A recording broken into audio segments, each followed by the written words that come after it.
আসলে আমি কথা ঠিকই বলেছি।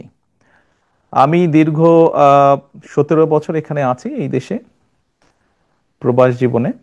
তবে আমার উপরে যখন দলের দায়িত্ব এসে পড়েছে তারপর থেকে আমি গ্রামে গঞ্জে আমার নেতাকর্মী সহ তাদের সাথে বিভিন্ন পর্যায়ে সাধারণ মানুষ যখন যেভাবে অংশগ্রহণ করেছে আমি সকলের সাথে কথা বলেছি। আপনারা নিশ্চয়ই জানেন বিগত স্বৈরাচার সরকারের সময় কোর্ট থেকে রীতিমতন একটা আদেশ দিয়ে আমার কথা বলার অধিকারকে বন্ধ করে দেওয়া হয়েছিল। আমি যদি গণমাধ্যমে কিছু বলতে চাইতাম, হয়তো গণমাধ্যমের ইচ্ছা ছিল ছাপানোর, গণমাধ্যম সেটি ছাপাতে পারতো না।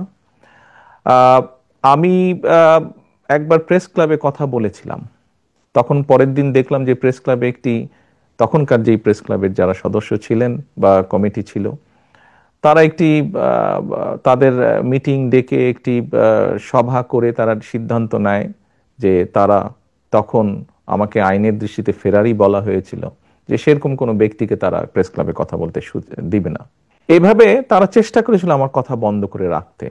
আমি কথা বলেছি সামাজিক মাধ্যম সহ বিভিন্ন পন্থায়, আমি পৌঁছানোর চেষ্টা করেছি, আমি ইনশাল্লাহ পৌঁছিয়েছি মানুষের কাছে। কাজে গণমাধ্যমে যে কথা বলিনি তা না, আমি কথা বলেছি, হয়তো আপনারা তখন কথা নিতে পারেননি অথবা শুনতে পারেননি, ইচ্ছা থাকলেও ছাপাতে পারেননি, হয়তো প্রচার করতে পারেননি, কিন্তু আমি বলেছি, আমি থেমে থাকিনি।